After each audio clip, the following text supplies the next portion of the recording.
Hello and welcome to Launch Strategies for Leaders, the show where I come to you each and every week with tips on how to launch a significant venture successfully and at the same time lay a foundation for long-term success, which could in turn help you secure funding.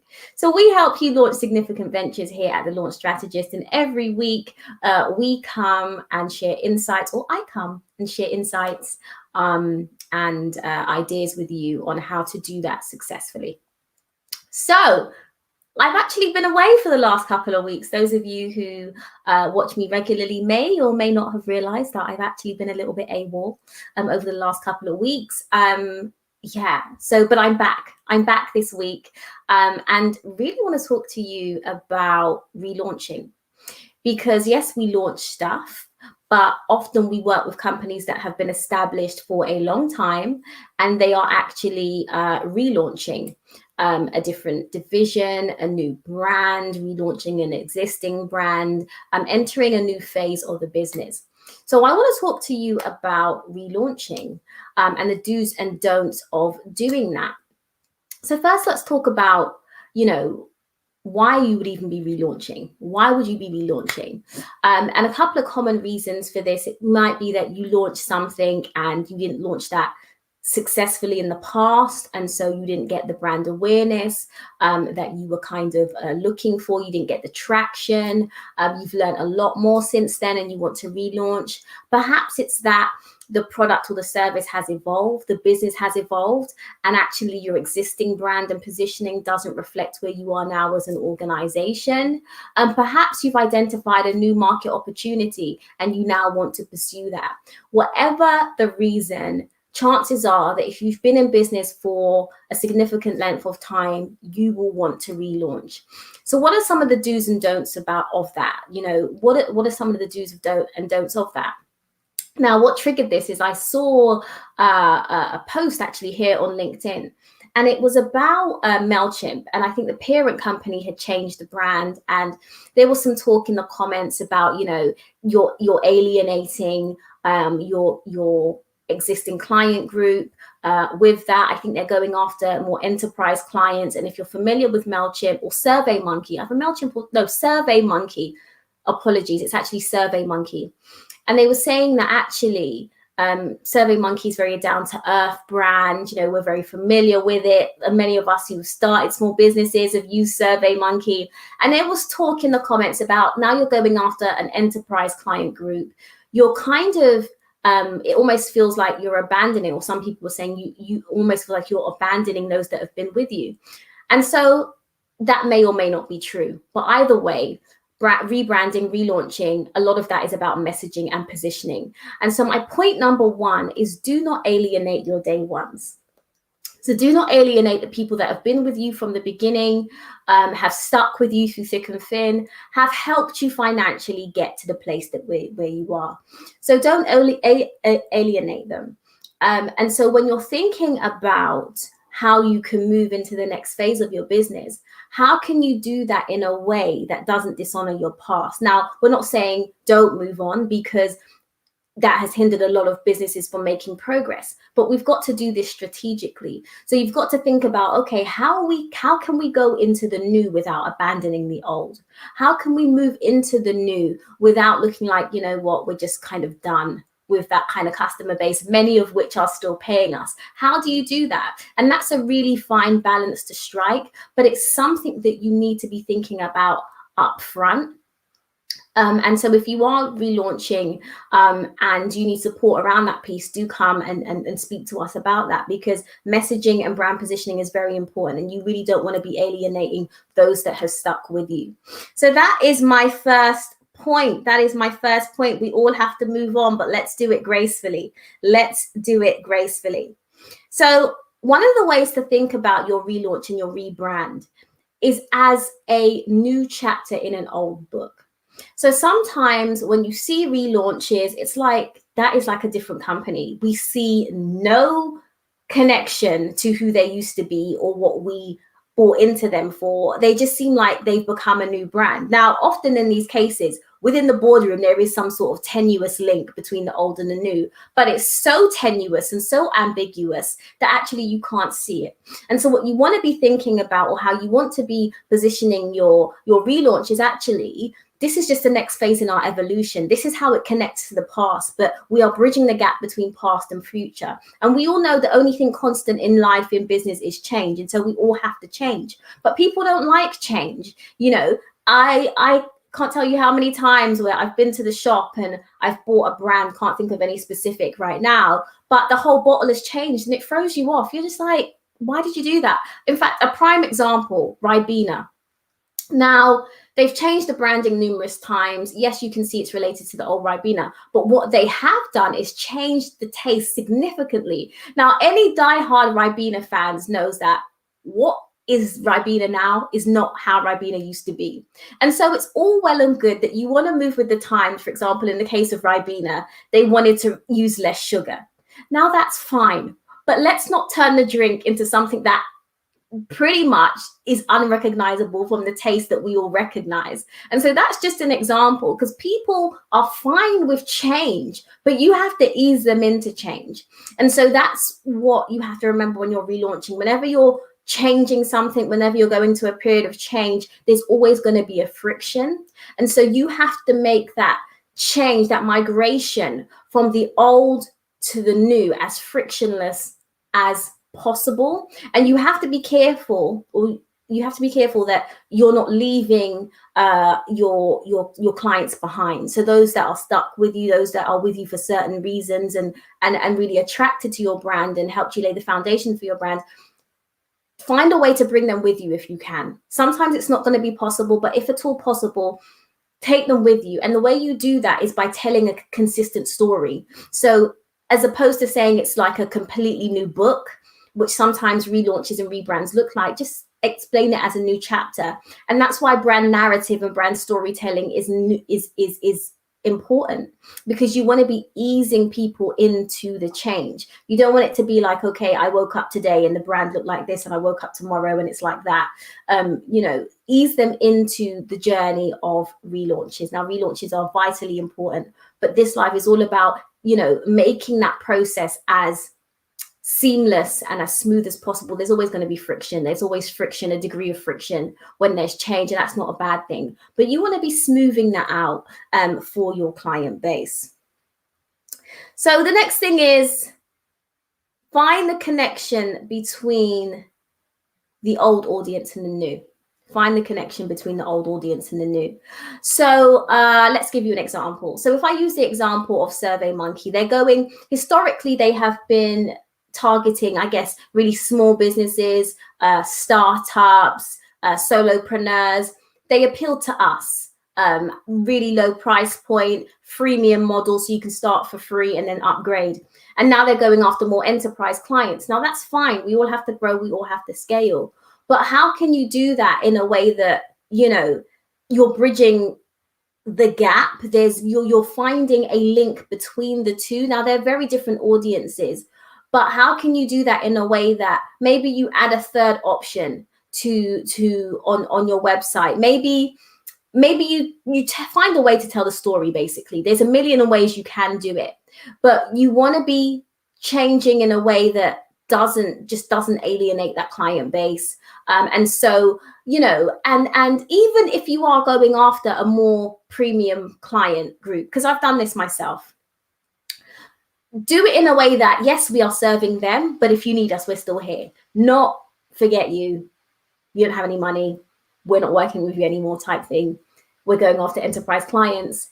Like, even if that may be the case, you need to do something for your bottom line. Let your existing clients know, your smaller clients know, that there is something still for them. There is still an offering in your portfolio for them. You are moving on, but you are not abandoning them in a way, and even if that means that, for some of us, sometimes you have to make a clean break.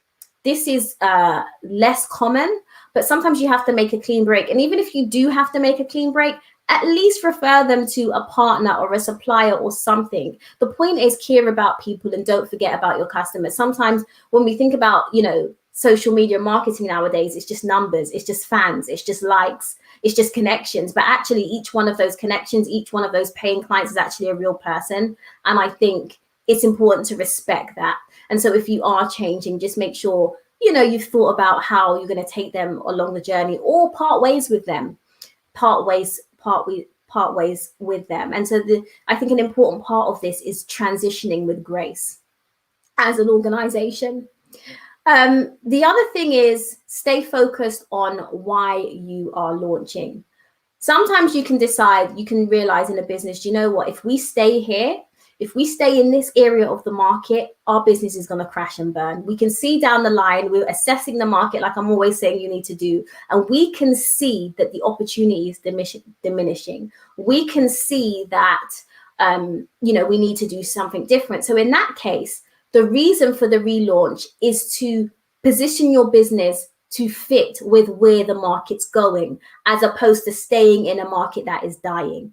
Now, that's fine. And so it's important in the relaunch process that you remember that is that, and you stay on task, and you make sure that all elements of the relaunch are taking you in that direction. When you're relaunching, it's so easy to start with one goal and then end up doing 50 million things. All of a sudden, you're radically changing the whole platform of the website, the whole infrastructure of your business, the whole, brand identity of your brand. And actually, that wasn't why you were relaunching. So it's always important whenever you do something in your business to really be crystal clear is what is the goal of this launch?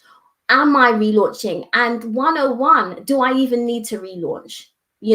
Because sometimes we think we need to do the whole rebrand piece, and it's not. It's just one area of the business that you need to pivot. So you need to be able to identify when you need to make a small adjustment in your organization and when a relaunch is absolutely necessary, because often you can make those adjustments without relaunching. And so it's always clear to be asking yourself, why am I relaunching, and what are the outcomes that I am looking for? So be really crystal clear on the goals and the purposes of a relaunch. And if you're in a bigger organization, you want to be filtering that down the organization, because sometimes that's not clear. Sometimes those in customer service or that aren't in managerial roles or on the board, it's not clear why this organization is maneuvering or pivoting in this way. And I think when you're relaunching, communication is very key, not only externally to your stakeholders and to your client groups, but also to your employees. Why are you actually doing this? Communicate that so that they can buy into the story. And when they're speaking to clients, they can tell a consistent story as well. So everybody's clear on why this relaunch is happening. So on the flip side of things, yes, you want to be honoring your history, honoring your legacy, honoring where your business has come from, but you don't want to be bound by it. And so, you don't want to be bound by it. And so on the flip side, you can really need to relaunch, like, you need to let go of a certain client group, not that you stop serving them, but you stop pursuing them actively through marketing. But you don't, because, and this has happened to me actually, where, you've known for a long time that you need to move your business in a different direction, perhaps serve a different client group, but you just don't want to abandon those people that stuck with you and been with you from the beginning. And it's very easy to be bound by that. So it's important to find the balance between honoring the past, but not being bound by it, still being able to move forward. But just like I said, the word of the day is grace, just doing so gracefully. Like when you break up with a person or, end a relationship, there's a bad way to do it. There's a graceful way to do it. And all we're saying here is if you do need to part ways, do it gracefully and make sure that it absolutely is warranted for the journey of your business. And then the final thing is have fun with it and test boundaries, push boundaries. If you are going to relaunch, you may as well relaunch and go the whole way, as long as it's in line with your goals, but have fun with it, get creative with it. Yes, there are lots of moving parts. Yes, launches can be incredibly stressful, but we lighten the load and make them less stressful. But they're fun, they're pivotal, they're often transformational for organizations. And so, yeah, those are my tips for you. So let me recap, because I think I threw a few extras in there that I actually didn't intend to share, that just came out as usual. So the first is don't alienate your day ones, those people that have been with you from the beginning. The next is think of your relaunch as a new chapter in a new book, as opposed to a new book completely. And so there should be a clear thread between the old and the new when you're telling the story. Number 3 is find the connection between the old audience and the new. How can you make it make sense to those that you're migrating to and those that you're moving on from? How can you make it make sense? Fill the gaps and stay focused on why you are launching. Honor the old, but don't be bound by it. If you need to move on, you need to move on. Such is life. And have fun with it. Have fun with it. And I guess a bit of story time for you. And so this week, I don't know, many of you might know, probably don't know that I've written a book because I don't really talk about it. And this week I got a nudge to actually start promoting this again, really, because I think writing books, like any goal, sometimes you invest so much of yourself into it and then you kind of achieve that goal and you move on and forget about it. And I literally forget that I've written this book.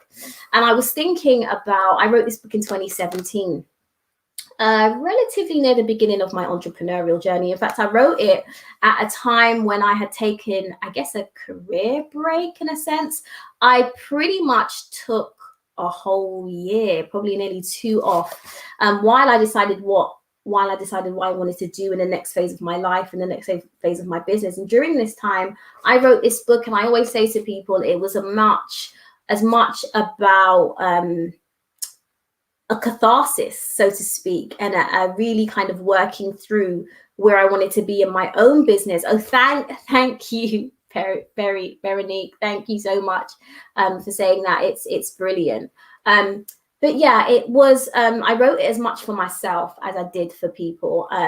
At the time, I just needed to get clear on where I wanted to go, where I wanted to take my business. And so if you've ever written a book or a long thesis, the process of writing is quite cathartic for many of us. And so because of that, by the time I had written it, for me, I felt like the work was done. Like I got out what I needed to get out. It was what I wanted to be. And I really didn't have, even ironically, as a marketer, I didn't really have the unction to really push it. I put it out there, but I didn't really promote it. And I've not promoted it since, because it's just like, okay, those that have read it, you can see it on Amazon. I've got a number of 5-star reviews and have found it valuable, but I never pushed it. Anyway, the reason I'm talking about the book is because when I think about where I was in 2017, this book was all about, it's called Momentum, 90 Days of Marketing Tips to Kickstart Your Business.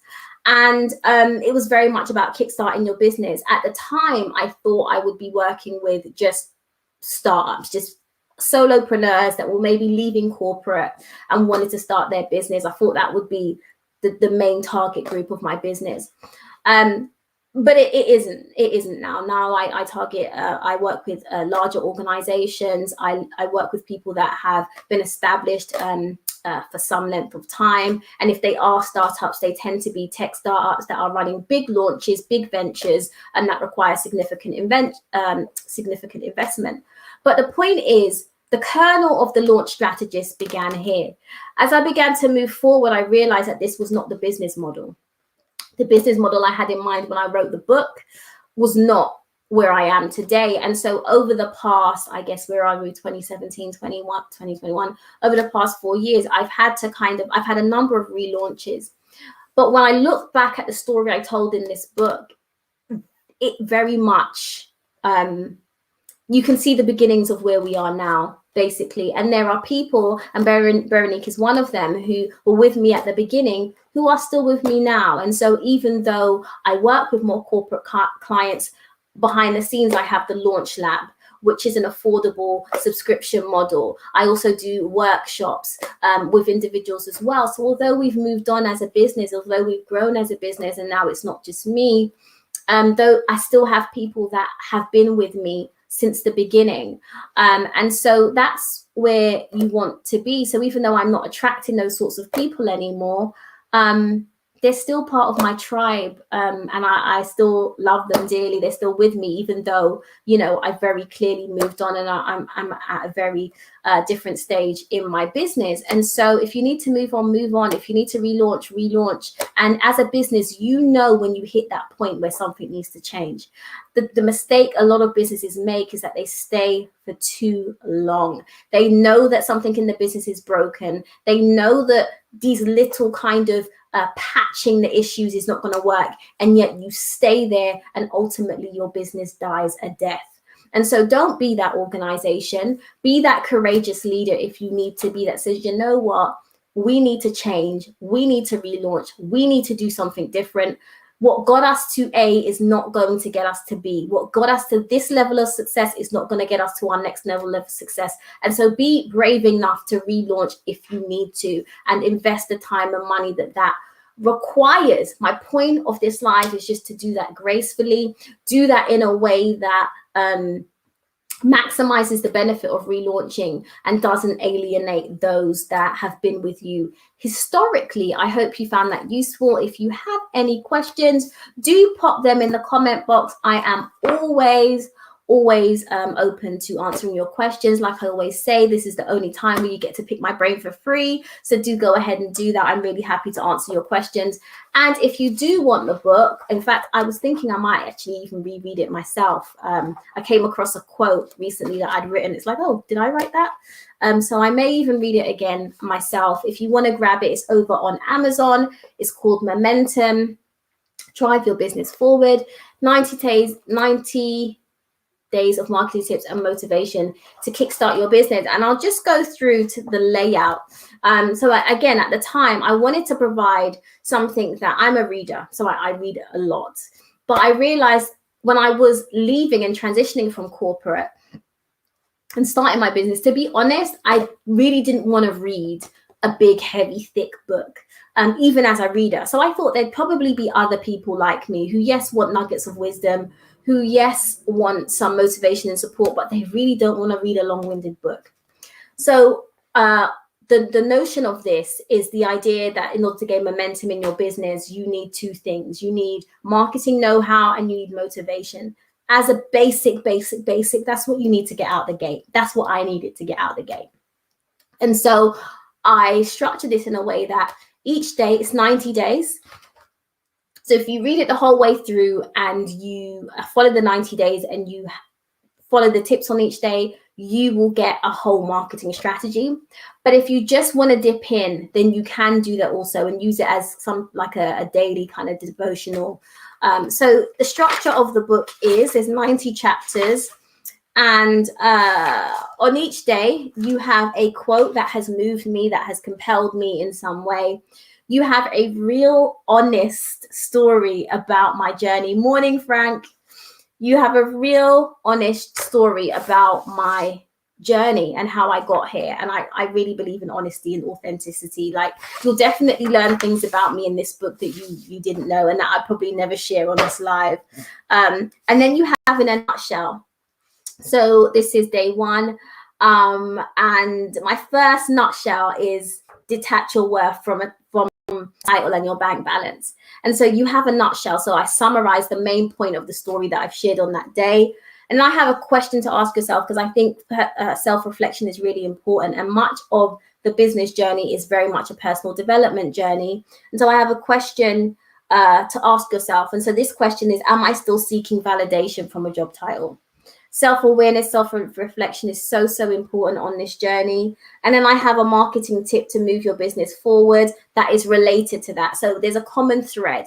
And the idea is that you can reflect on it and just dip in and out. So go to the contents and choose a day or choose a topic that resonates with you, or you can read it the whole way through. And I was reading through the reviews on Amazon. I hadn't done that in a while. And one of the reviews said that it felt like she had me with her, or I don't even know if it was a male or female, but they felt that they had a coach with them throughout the journey. And that's how I wanted the book to feel like. Actually, you're not in this alone. You have someone that is journeying with you and providing support along the way. And so, yeah, that's kind of it in a nutshell. So yeah, you can grab it from Amazon. I think if you have Kindle Unlimited, it is completely free. And if you don't have Kindle, I think it's $6.99. And if you want the hardback version, then you can, buy that on Amazon as well. So that's it. As you can see, I've actually missed talking to you, which is why I'm still here talking to you. I think 30 minutes in, when I normally quit at 15 minutes, not quit, but end the live at 15 minutes. Grand Rising, are there workshops or a workbook to accompany the book? That's a really good question, Denise. Really good question. Let me bring your comment up. No, but it's actually, no, basically there's not a workbook, but there is questions, so you can kind of maybe journal alongside it. But what I do have for you, again, I don't often tell you about the actual physical products that I actually have. What I do have, if you want a workbook type book, I have the 6P planner. So this is based on the 6 Ps that we base everything on at the Launch Strategist. And I will take you through this very briefly. So what it has, the idea is that if you're launching in 6 months, we recommend 6 months here at the Launch Strategist, and it takes you through that process. And so what you have is an overview of what each of the Ps are at the beginning. You can put in your project information and the launch date that you're shooting for. And then it has 4 sections. And in the first section, you complete the details of each of the Ps. So you're creating your own 6P blueprint for your launch. You create your task list of actions that need to be completed and executed. That's section B. So you literally look at all the Ps and then you put down all the tasks related to those Ps that you need to do. You then turn that in section C into a 6-month launch roadmap. So you then put your launch, your task into a roadmap over 6 months. And then the last section is where you execute your launch. And there is a section for each of the Ps. And then there's a next step section as well, because I have an online portal. It links to the Launch Lab as well. So a lot of people buy this. And I give it to all my clients as part of any service that I offer as well. It's literally the guide basis for what we do here at the Launch Strategist. So you can go ahead and grab that. That's on the website. You can go to the launchstrategist.com and then go to planner, and you can grab it there. Thank you so much, Frank. Take a read. I'm sure you'll find some nuggets in there for you. So thank you for joining me today. It's been really good to be back, actually. It's been good. I've missed you all. I do enjoy doing these lives, and I'll be back with you on Tuesday. So have an amazing rest of the week and weekend, and I will absolutely speak to you soon. Bye-bye.